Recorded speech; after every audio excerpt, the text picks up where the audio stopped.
जय हिंद साथियों, SP classes के यूट्यूब चैनल में आपका स्वागत है। आज अपन पेपर नंबर सॉल्यूशन करेंगे 12, इससे पहले 11 हो गए। आज की क्लास का पहला क्वेश्चन ये है बच्चों, आपके सामने आंसर दीजिएगा फटाफट से। पहला क्वेश्चन आपके सामने,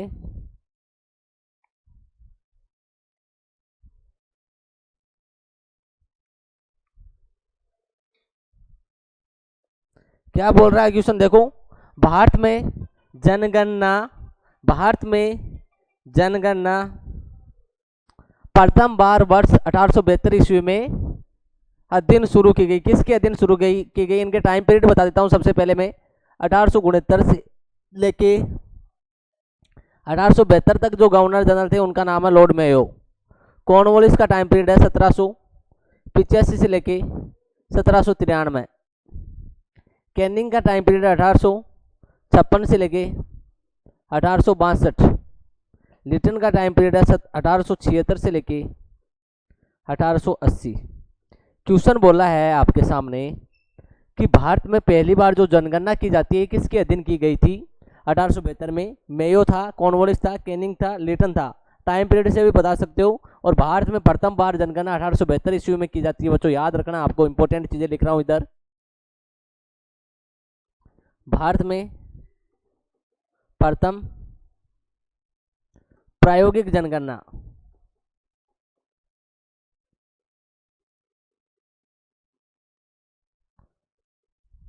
1872 ईस्वी में हुई।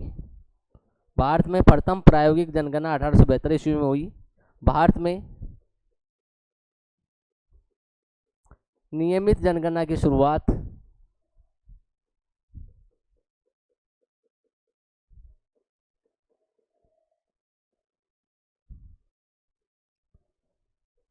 1881 ईस्वी में लॉर्ड रिपन द्वारा की गई। किसके द्वारा? लॉर्ड रिपन द्वारा। याद रखना, जनगणना से रिलेटेड कोई क्वेश्चन आएगा या तो आएगा, ये आया हुआ एग्जाम में क्वेश्चन है, उसकी लाइन है बच्चों। 1872 ईस्वी में प्रायोगिक जनगणना किसके अधीन की गई थी? लॉर्ड मेयो के अधीन। इस टाइम पर गवर्नर जनरल कौन है? Lord Mayo. या एग्जाम में क्वेश्चन आ सकता है, भारत में प्रथम जनगणना कब की गई? 1872 ईस्वी में की गई। गवर्नर जनरल पूछे तो आपको बताना लॉर्ड मेयो। नियमित जनगणना की शुरुआत 1881 से की जाती है। ये कौन है गवर्नर जनरल? तो आपको आंसर देना बच्चों लॉर्ड रिपन। क्लियर है। स्वतंत्र भारत की प्रथम जनगणना 1951 में की जाती है। स्वतंत्र भारत की पहली जनगणना कब होती है? तो आंसर क्या दोगे बच्चों? 1951 में। स्वतंत्र भारत की जो प्रथम जनगणना हुई थी वो 1951 से हुई थी। ये भारत की पहली जनगणना है बच्चों। अगले क्वेश्चन की बात करते हैं। नेक्स्ट क्वेश्चन है आज की क्लास का, आंसर दीजिएगा।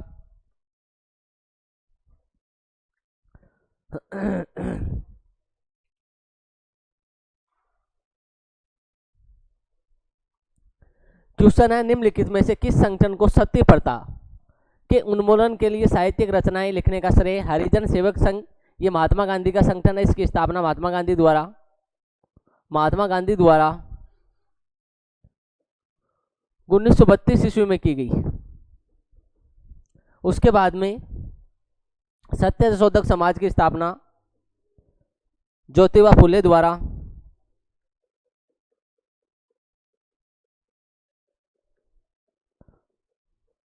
1873 ईस्वी में की गई।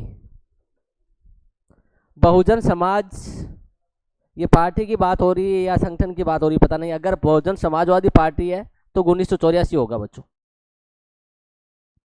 बर्मा समाज की स्थापना 1828 ईस्वी में होती है। संस्थापक पूछे तो क्या बताओगे?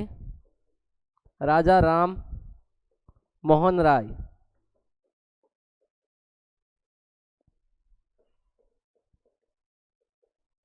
अब क्वेश्चन बोला आपसे, क्या बोला है? सत्य प्रथा का उन्मूलन कब होता है? सत्य प्रथा का उन्मूलन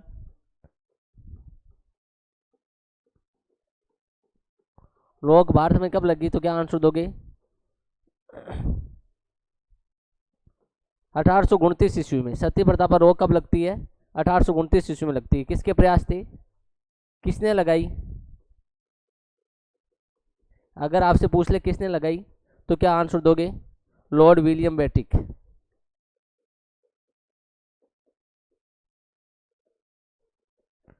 अगर प्रयास की बात हो, प्रयास से, तो क्या आंसर दोगे? राजा राम मोहन राय के प्रयासों से संभव हुआ बच्चों, राजा राम मोहन राय। अगर आपसे पूछ ले राजा राम मोहन राय को राजा की उपाधि किसने दी थी, राजा राम मोहन राय को राजा की उपाधि कौन देता है, इसका आंसर बताइएगा बच्चों। आंसर है अकबर सेकंड। राजा राम मोहन राय को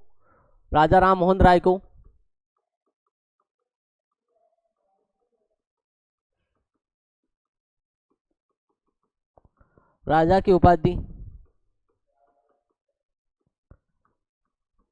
अकबर सेकंड द्वारा दी गई। याद रह जाएगी बातें, याद रह जाएगी, कर लेना बच्चों। क्वेश्चन का आंसर क्या होगा इसका? बर्मा समाज। क्या होने वाला है? बर्मा समाज। थोड़ी सी तबीयत खराब आज, चलो फिर भी कंटिन्यू करेंगे अपन। इस क्वेश्चन का आंसर क्या होगा? बर्मा समाज निम्नलिखित में से किस संगठन को सत्य प्रथा के उन्मूलन के लिए साहित्यिक रचनाओं लिखने का श्रेय जाता है? बर्मा समाज को जाता है। स्थापना 1828 ईस्वी में होती है। किसके द्वारा होती है? राजा राम मोहन राय के द्वारा। जितनी भी मैंने बातें लिखी है सारी लिखोगे बच्चों, सारी की सारी इंपॉर्टेंट है, कैसे भी करके क्वेश्चन आ सकता है, सारी बातें आपको याद करनी है। आपके एग्जाम के पॉइंट ऑफ व्यू से सारी की सारी चीजें इंपॉर्टेंट है, आपको लर्न करना है। अगले क्वेश्चन की बात करते हैं, लिख लेना, स्क्रीनशॉट ले लेना बच्चों, सारी की सारी बातें इंपॉर्टेंट है, जितनी भी बातें मैंने बताई है। अगला क्वेश्चन आज की क्लास का,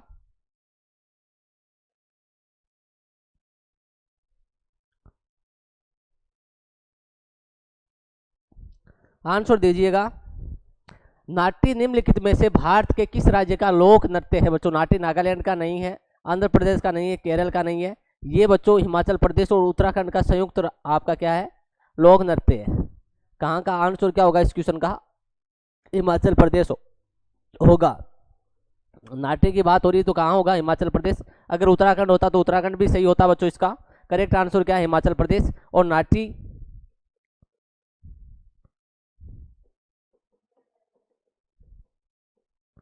में तबला, ढोलक और शहनाई का प्रयोग किया जाता है बच्चों।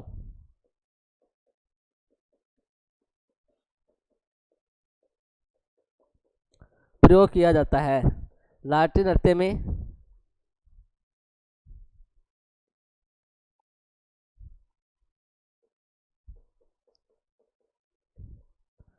नाट्य नृत्य में, नाट्य लोक नृत्य कहाँ का है? इसमें कौन कौन सी चीजों का यंत्र का प्रयोग किया जाता है? तबला, ढोलक और शहनाई का प्रयोग किया जाता है बच्चों।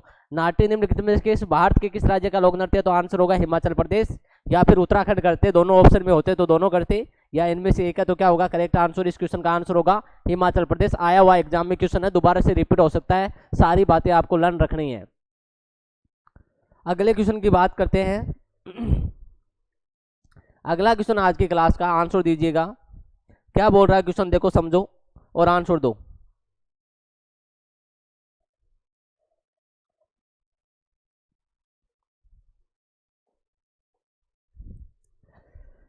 चित्तरंजन दास ने चुनाव लड़ने के लिए 1923 ईस्वी में किसके साथ मिलकर स्वराज पार्टी, याद रखना इसका पूरा नाम है स्वराज पार्टी का, कांग्रेस,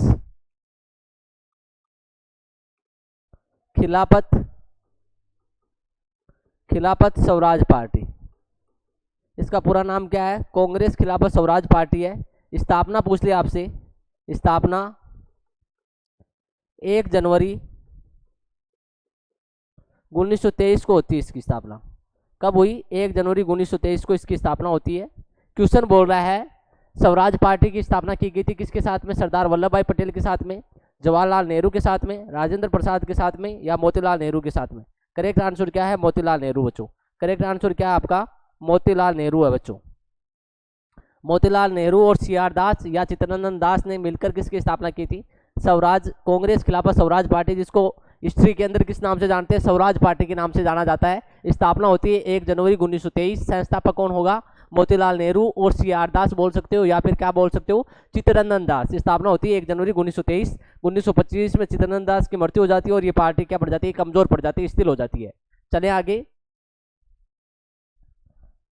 1923 के विधानमंडलों के चुनाव में इसको बहुत बहुमत मिला था बच्चों। अगला क्वेश्चन आज की क्लास का, आंसर दीजिएगा। क्वेश्चन बोल रहा है आपके सामने है,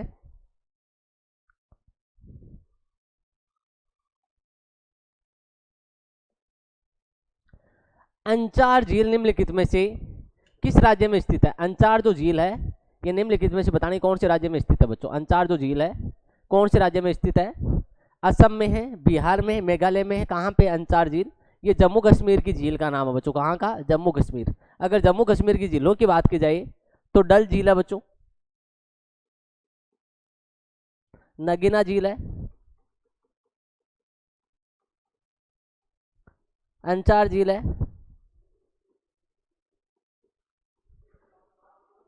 अनंतनाग झील है, शेषनाग है, शेषनाग झील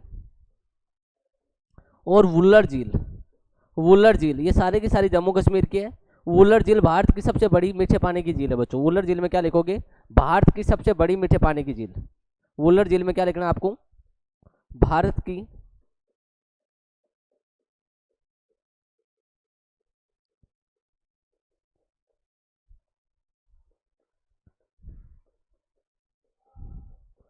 पानी की झील। ये अंचार झील आया हुआ एग्जाम में क्वेश्चन है बच्चों, दोबारा से रिपीट हो सकता है। बाकी ये जिले भी याद रखोगे आप, जो जम्मू कश्मीर की जिले हैं सारी आपको याद रखनी है। इंपॉर्टेंट जिले हैं बच्चों। कौन कौन सी है? नगीना झील है, वुल्लर झील है, डल झील है, शेषनाग है, अनंतनाग है, और कौन सी है बच्चों आपकी? और कौन सी बच गई इनमें? अंचार झील है, नगीना झील है, अनंतनाग, शेषनाग, वुल्लर झील। वुल्लर जिस झील के पीछे आपको नाग दिख जाए ना, जिस झील के पीछे आपको नाग दिख जाए, आंख मीच के क्या कर देना आप? तो जम्मू कश्मीर कर देना। जिस झील के पीछे बोलते हो ट्रिक नहीं बताते हो, लो बच्चों ट्रिक बता देते हैं। झील के पीछे नाग दिख जाए वह जम्मू कश्मीर की झील होगी। वह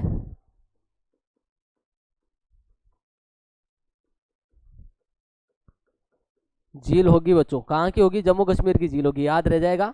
जिस झील के पीछे आपको नाग दिखे आंसर कर देना जम्मू कश्मीर। जैसे अनंतनाग है, शेषनाग है, नगीना है बच्चों।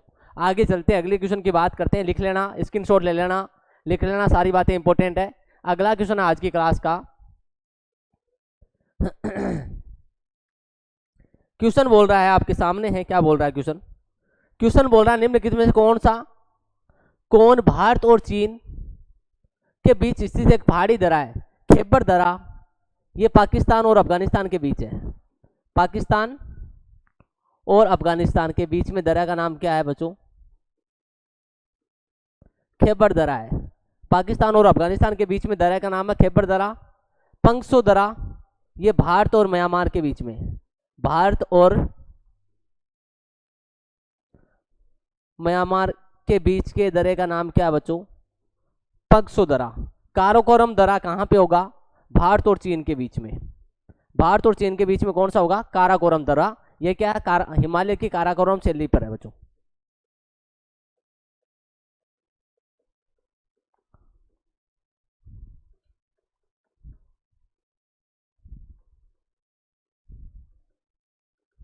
स्थित। जोजिला दरा ये जम्मू कश्मीर और लद्दाख के बीच में है। जम्मू कश्मीर और लद्दाख का बीच में है।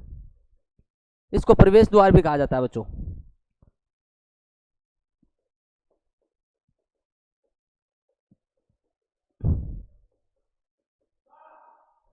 कहते हैं क्वेश्चन का आंसर क्या था? काराकोरम दरा था, हिमालय की काराकोरम श्रृंखला में स्थित है। और ये कहाँ पे स्थित है काराकोरम बच्चों? लद्दाख के अंदर स्थित है।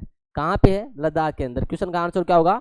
काराकोरम होगा। अब बात कर लेते हैं, ये सारे दरों की बात कर ली मैंने, कौन कौन सा कहाँ पे है, एग्जाम में आ सकता है, दोबारा से रिपीट हो सकता है। आया हुआ एग्जाम का क्वेश्चन है, याद रखना बच्चों, सारी इंफॉर्मेशन बता दी है। ये सारी की सारी चीजें आप नोटबुक में राइट डाउन करोगे, इंपॉर्टेंट चीजें हैं बच्चों, आपको सारी बातें लिखनी है। अगले क्वेश्चन की बात करता हूँ, चलते हैं। अभी कल परसों में एक 10वां पेपर सोल्व करा रहा था, उसके अंदर बाई मिस्टेक थोड़ी सी ईयर के अंदर मिस्टेक हो गई थी, थोड़ा सा उसको करेक्शन कर लेना बच्चों। जो पानीपत का पहला युद्ध है वो 1526 को होता है, दूसरा 1556 को होता है, तीसरा 1761 को होता है। मैंने गलती से 1726 बोल दिया था बच्चों, वो बाई मिस्टेक थोड़ा सा एरर हो गया, थोड़ा सा ध्यान दे लेना।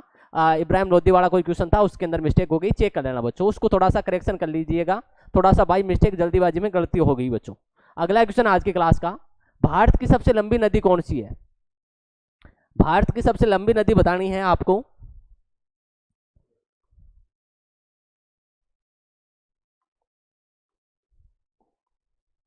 कौन सी नदी है बच्चों? अच्छा ये क्वेश्चन वही आ गया क्या? चलो क्वेश्चन चेंज करते हैं, ये हो गया था बच्चों। अगला क्वेश्चन है, भारत की सबसे लंबी नदी पूछा है, आंसर दीजिएगा बच्चों। क्या बताया आपने, क्या आंसर दिया बच्चों? क्या होगा? भारत की सबसे लंबी नदी ब्रह्मपुत्र नदी, गोदावरी है, कावेरी है। ब्रह्मपुत्र कावेरी की लंबाई है बच्चों ये 800 किलोमीटर है। गंगा की लंबाई है 2525 किलोमीटर, 2525 किलोमीटर। गोदावरी की लंबाई है 1465 किलोमीटर। और ब्रह्मपुत्र की मिला के पूरे अन्य देशों में मिला के कितनी है? 2900 किलोमीटर। भारत और अन्य देशों के साथ लंबाई।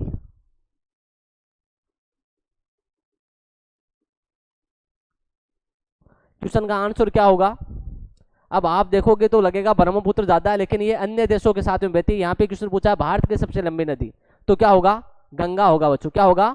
भारत की सबसे लंबी नदी पूछी तो क्या आंसर होगा? गंगा नदी होगी। लंबाई कितनी है? 2525 किलोमीटर, 2525 किलोमीटर है बच्चों, ठीक है। कावेरी की लंबाई 800 किलोमीटर है। गोदावरी की लंबाई कितनी है? 1465 किलोमीटर है। ब्रह्मपुत्र की लंबाई अन्य देशों के साथ में, जैसे बांग्लादेश में ब्रह्मपुत्र चली जाती है तो इसको किस नाम से जाना जाता है? बांग्लादेश में ब्रह्मपुत्र को, बांग्लादेश में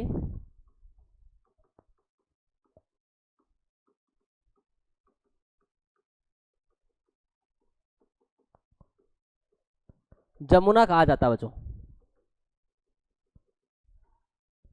बांग्लादेश में गंगा को, लिख लेना, इंपॉर्टेंट चीजें हैं बच्चों, इंपॉर्टेंट फैक्ट है। बांग्लादेश में गंगा को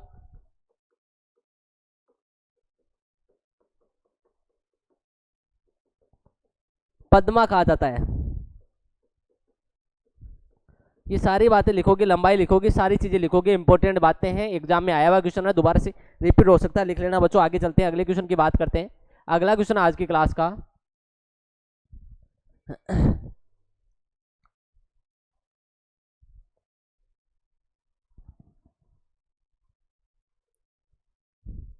क्वेश्चन बोल रहा है, क्या बोल रहा है? न्याय का भारतीय संविधान की प्रस्तावना में उल्लेख नहीं किया गया है।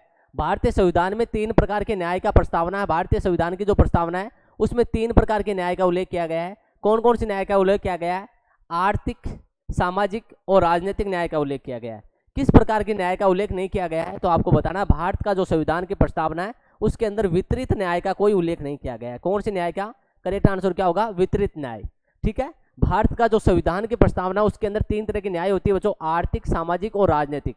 आर्थिक, सामाजिक और राजनीतिक कौन सी न्याय का उल्लेख नहीं किया गया है? करेक्ट आंसर होगा वितरित प्रकार की कोई न्याय नहीं होती है बच्चों, वितरित प्रकार की कोई न्याय नहीं है। इस क्वेश्चन का आंसर क्या होगा? वितरित। आया हुआ एग्जाम में क्वेश्चन है, दोबारा से इस टाइप का क्वेश्चन आए तो आपको आंसर पता होना चाहिए बच्चों।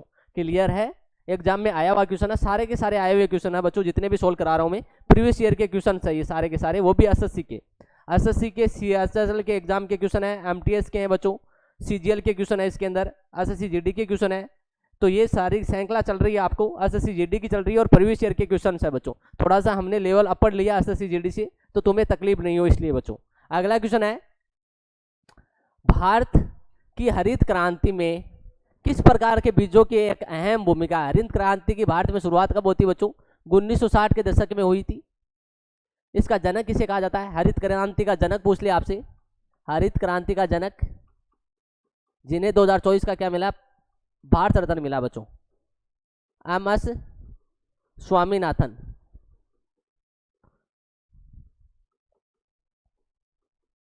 हरित क्रांति का जनक कहा जाता है।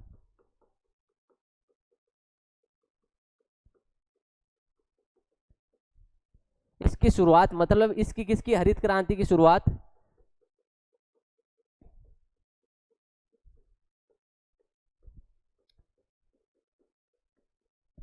1960 ईस्वी के दशक में पंजाब, हरियाणा और उत्तर प्रदेश से की गई, और उत्तर प्रदेश से की गई बच्चों। क्वेश्चन का आंसर क्या होगा? भारत में हरित क्रांति किस प्रकार के बीजों का एक अहम भूमिका निभाती है? उच्च उपज वाली किस्म का, किस वाली भूमिका निभाती है? तो आंसर देना आपको उच्च उपज वाली भूमिका, उच्च उपज वाली किस्म वाले बीजों की भूमिका निभाती है बच्चों हरित क्रांति। ये करेक्ट आंसर होगा इस क्वेश्चन का। ये लिख लेना, सारी बातें बच्चों पता होना चाहिए। भारत में हरित क्रांति का जनक किसे कहा जाता है? एम एस स्वामीनाथन को। इनका 2024 का भारत रत्न भी दिया गया इन्हें।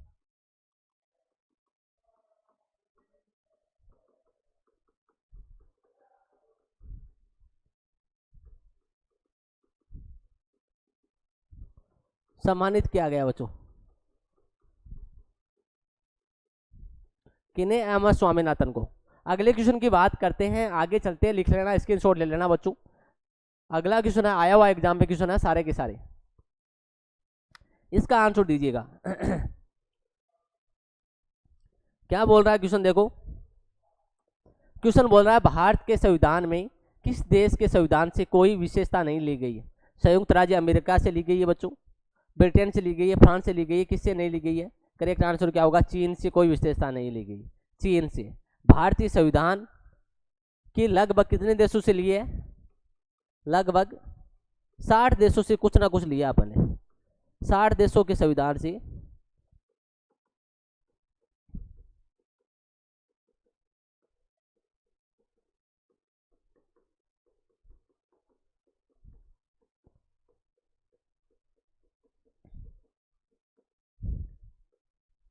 लेकिन चीन से कुछ नहीं लिया।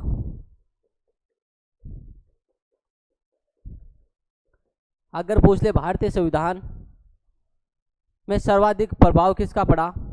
भारतीय संविधान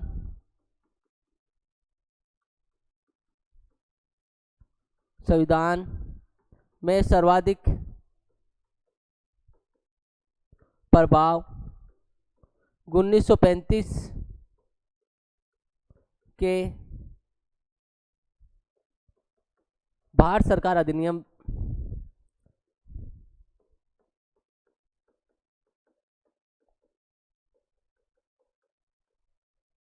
का रहा। क्लियर है बच्चों? भारतीय संविधान में सर्वाधिक प्रभाव 1935 के भारत सरकार अधिनियम का पड़ा है बच्चों। क्लियर है? अगले क्वेश्चन की बात करते हैं, लिख लेना, स्क्रीनशॉट ले लेना। अगला क्वेश्चन है, आंसर दीजिएगा।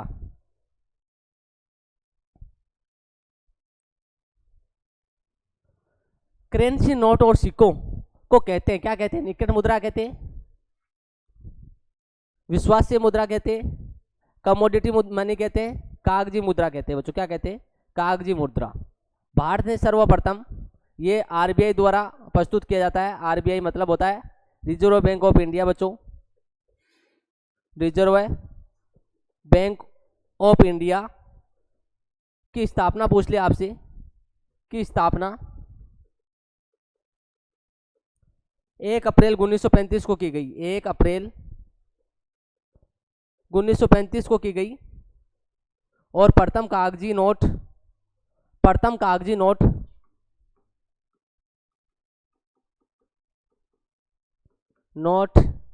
1 रुपए का 1949 ईस्वी में प्रस्तुत किया गया।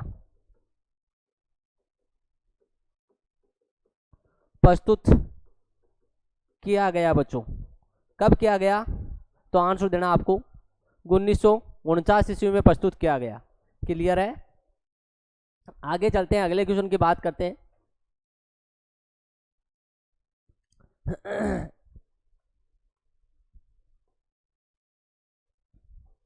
अगला क्वेश्चन आपके सामने है,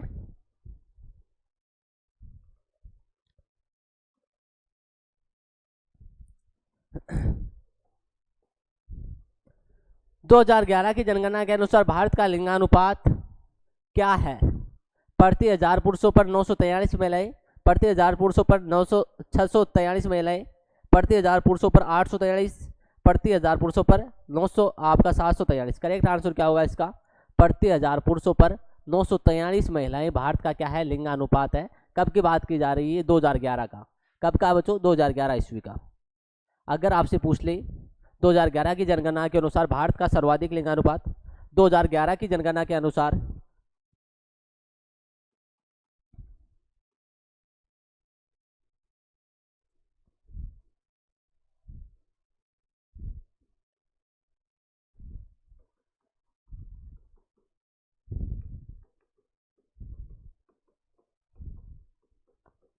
सर्वाधिक लिंगानुपात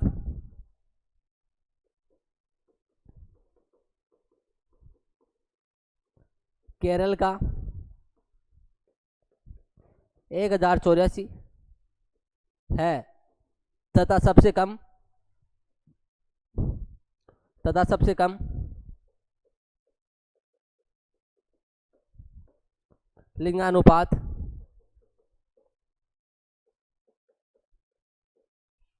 हरियाणा का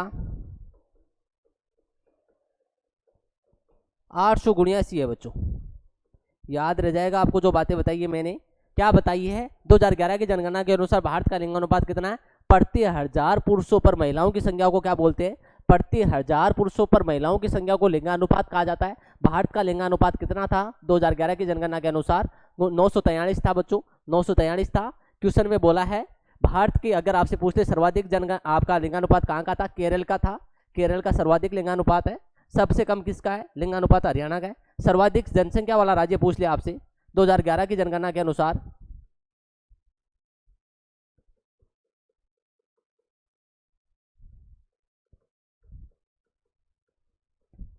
सर्वाधिक संख्या वाला राज्य, तो क्या आंसर दोगे? तो आंसर क्या होगा मेरे बच्चों? तो आंसर हो जाएगा आपका, क्या हो जाएगा? उत्तर प्रदेश।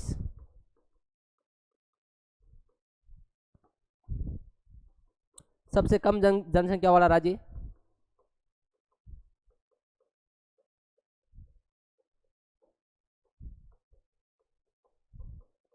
तो क्या होगा?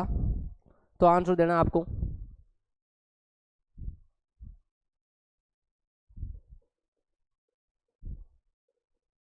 सिक्किम। तो क्या होगा बच्चों? सिक्किम होगा।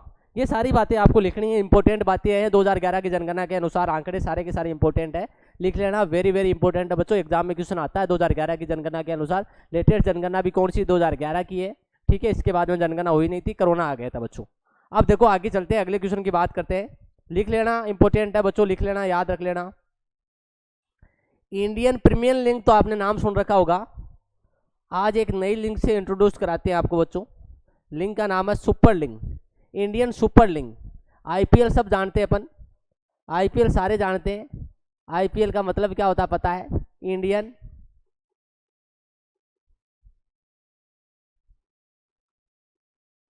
प्रीमियर लीग किससे संबंधित है? ये तो क्रिकेट से संबंधित है बच्चों, ये तो क्रिकेट से संबंधित है। आईपीएल तो यहाँ पे बोला है इंडियन सुपर लीग आईएसएल, एक चैंपियनशिप है। क्रिकेट की नहीं हो सकती, कबड्डी की नहीं हो सकती, खो खो की नहीं हो सकती, किसकी है बच्चों? फुटबॉल की है। इसकी शुरुआत कब की गई थी? इसकी शुरुआत 2012 में की जाती है।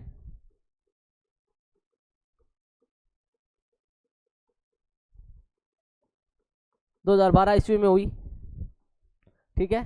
लेटेस्ट में इसमें कितनी टीमें भाग लेती हैं? टीमें भाग कितनी लेती है? 2023-24 में बोला गया कितनी टीमें भाग लेगी? 12 टीमें। 12 टीमें इसके अंदर भाग लेती है। इंडियन सुपर लीग जैसे इंडियन प्रीमियर लीग होती है आईपीएल, उससे रिलेटेड है बच्चों। किससे है, किस में टूर्नामेंट होता है? ये फुटबॉल में होता है। आगे चले, पानी लेके आना। आगे चलें, अगला क्वेश्चन है बच्चों, आंसर दीजिएगा। धनराज पिल्ले, ये प्रसिद्ध खिलाड़ी है बच्चों, धनराज पिल्ले। इनका लेटेस्ट में एनसीईआरटी में 6 क्लास में या 5वीं क्लास में एक चैप्टर भी हुआ करता था इनके नाम से। धनराज पिल्ले किसके साथ में निम्नलिखित खेल विद्याओं से जुड़े हुए? बास्केटबॉल से नहीं बच्चों, शूटिंग से नहीं, टेनिस से नहीं, हॉकी से। इनके पास में एक अनोखा रिकॉर्ड भी दर्ज है इनके नाम से बच्चों। ये कहाँ के हैं? ये महाराष्ट्र से थे। इनके नाम पर एक अनोखा रिकॉर्ड भी दर्ज है। क्या है? किन्होंने बच्चों? धनराज पिल्ले ने 4 चैंपियंस ट्रॉफी,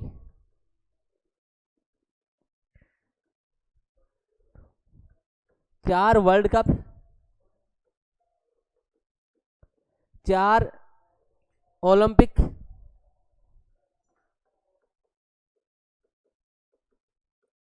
में हिस्सा लिया था बच्चों। लिखो, इंपॉर्टेंट बातें बच्चों लिखो एक बार, ये सारी बातें इंपॉर्टेंट है जो बताइए अभी।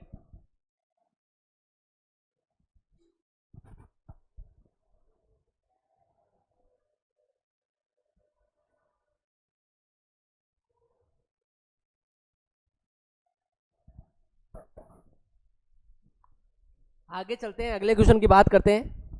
लिख लेना बच्चों, याद रख लेना। धनराज पिल्ले किससे संबंधित है? आया हुआ एग्जाम में क्वेश्चन है, दोबारा से रिपीट हो जाए क्या पता। हॉकी से संबंधित है बच्चों। हॉकी का जादूगर किसे कहते हैं ये भी बता सकते हो आप मुझे।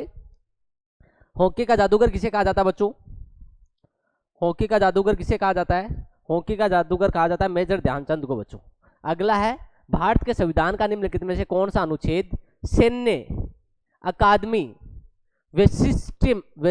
वैशिष्टे को छोड़कर भारतीय राज्य द्वारा कोई उपाधि प्रदान किए जाने से निषेधित करता है? कौन सा करता है? अनुच्छेद 10 किससे संबंधित है? नागरिकता से। अनुच्छेद 15, अनुच्छेद 20, अनुच्छेद 18(1) कौन सा करता है? उपाधि 18(1) करता है बच्चों। अनुच्छेद 18(1), अनुच्छेद 18(1) करेक्ट आंसर क्या होगा? अनुच्छेद 18(1) होगा बच्चों। उपाधि प्रदान किए जाने से निषेधित करता है। वेरी वेरी इंपॉर्टेंट है, एग्जाम में आया हुआ, दोबारा से रिपीट हो सकता है एग्जाम में। क्वेश्चन है पॉलिटी का, बहुत अच्छा क्वेश्चन है बच्चों। कौन सा होगा? अनुच्छेद 18(1) ऐसा आर्टिकल है जो क्या निर्देशित करता है कि राज्य द्वारा उपाधि प्रदान किए जाने से निषेधित करता है। ठीक है, आपको अनुच्छेद सैन्य अकादमी और विशिष्टता को छोड़कर राज्य के द्वारा कोई आपको सैन्य क्या दिया जा रहा है? उपाधि दी जा रही है, उसको निषेधित करता है। अनुच्छेद आर्टिकल नंबर 18(1) करता है बच्चों। अगला क्वेश्चन आज की क्लास का, मिशन इंद्रधनुष किससे संबंधित है बच्चों? मिशन इंद्रधनुष, इंद्रधनुष भारत सरकार की एक पहल के साथ में जुड़ा हुआ है। टीकाकरण, राजमार्ग विकास, डिजिटलाइजेशन, स्वच्छता नहीं, ये भी नहीं, ये भी नहीं। करेक्ट आंसर क्या होगा? टीकाकरण। मिशन इंद्रधनुष की शुरुआत प्रधानमंत्री मोदी द्वारा, मिशन इंद्रधनुष की शुरुआत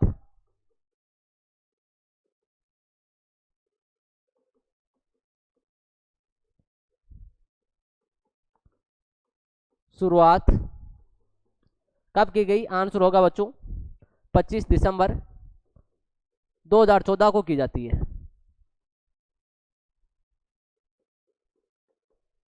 ठीक है, किससे संबंधित है? टीकाकरण से संबंधित है बच्चों। महिलाएं और बच्चों को इसके अंदर टीका लगाए जाते थे। मैकमोहन रेखा एक रेखा है जो चीन और भारत को जोड़ती, सबको पता है। चीन और भारत के बीच में रेखा का नाम सबको पता है बच्चों, मैकमोहन रेखा है। क्या बोल रहा है क्वेश्चन? क्वेश्चन ये बोल रहा है, एक रेखा जो चीन और भारत के किस राज्य से अलग करती है? चीन को भारत से किस राज्य से अलग करती है बच्चों? जम्मू और कश्मीर के अंदर मैकमोहन रेखा नहीं हो सकती, उत्तराखंड भी नहीं है, सिक्किम भी नहीं है, अरुणाचल प्रदेश है। करेक्ट आंसर क्या है? अरुणाचल प्रदेश। अरुणाचल प्रदेश की बाउंड्री किससे लगती है अगर आपसे पूछ ले? अरुणाचल प्रदेश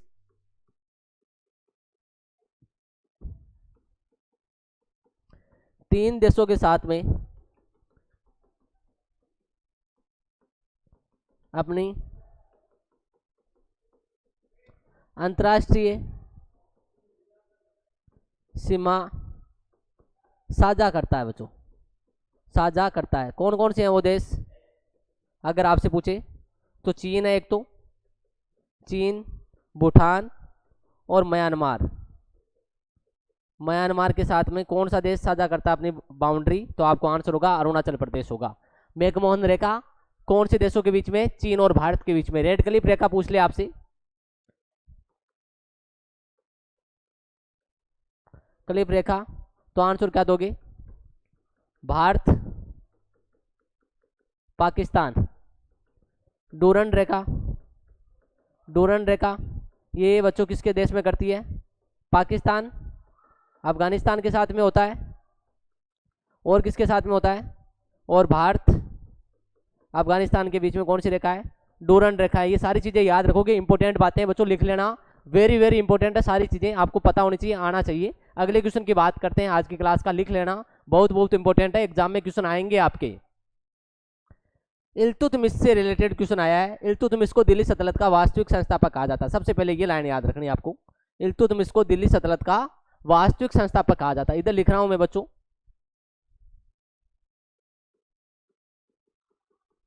इल्तुतमिश को दिल्ली का वास्तविक संस्थापक कहा जाता है।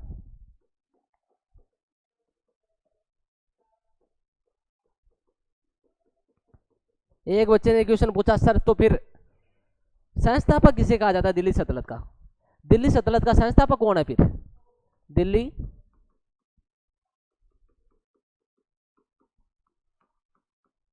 संस्थापक तो क्या होगा बच्चों? क्या आंसर होगा? कुतुबुद्दीन ऐबक होगा बच्चों, कुतुबुद्दीन ऐबक। ये क्वेश्चन क्या बोल रहा है? देखो ये क्वेश्चन ये बोल रहा है मेरे प्यारे बच्चों, क्वेश्चन ये बोल रहा है इल्तुतमिश ने किसे अपना उत्तराधिकारी घोषित करने का निर्णय लिया? बलबन को? नहीं बच्चों, रजिया सुल्तान उसकी बेटी का नाम है, उसको ही क्या किया था इसने? अपना उत्तराधिकारी घोषित करने का निर्णय लिया था, रजिया सुल्तान। टाइम पीरियड पूछ ले इसका, 1436 से लेके 1440 ईस्वी है, 4 साल तक इसने शासन किया था। 1400 था या 1200 था? रुको 1 मिनट 1 सेकेंड बच्चों, 1200 था, 1400 नहीं है बच्चों। कल परसों ऐसी मिस्टेक हो गई थी मेरे से, गलती से बाय मिस्टेक, थोड़ा सा डेट थोड़ी सी ध्यान रख लिया करो बच्चों, हो जाती है कई बार। 1240 ईस्वी, 1236 से 1240 ईस्वी का टाइम पीरियड किसका है? रजिया सुल्तान का है बच्चों। इल्तुतमिश ने लिया था किसको बनाने के लिए? रजिया को। अगले क्वेश्चन की बात करते हैं, लिख लेना बच्चों, वेरी इंपॉर्टेंट है। अगला क्वेश्चन है, निम्नलिखित में से कौन सा अनुच्छेद वित्त आयोग से संबंधित है? निम्नलिखित में से कौन सा अनुच्छेद वित्त आयोग से संबंधित है? आंसर दीजिएगा बच्चों। वित्त आयोग से संबंधित, वित्त आयोग की स्थापना 1951 में की जाती है। वित्त आयोग की स्थापना 1951 ईस्वी में हुई थी बच्चों। अभी वर्तमान में वित्त मंत्री पूछ ले, वर्तमान वित्त मंत्री जो बजट पेश करते हैं कौन था बच्चों? निर्मला सीतारमण, फाइनेंस मिनिस्टर निर्मला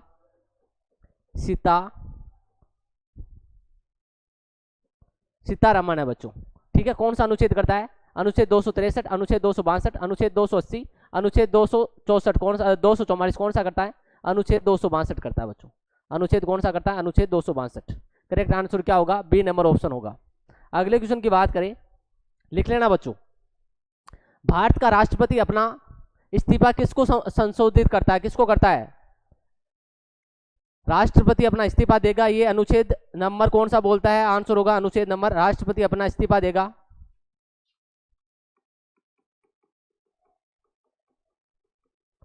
अपना इस्तीफा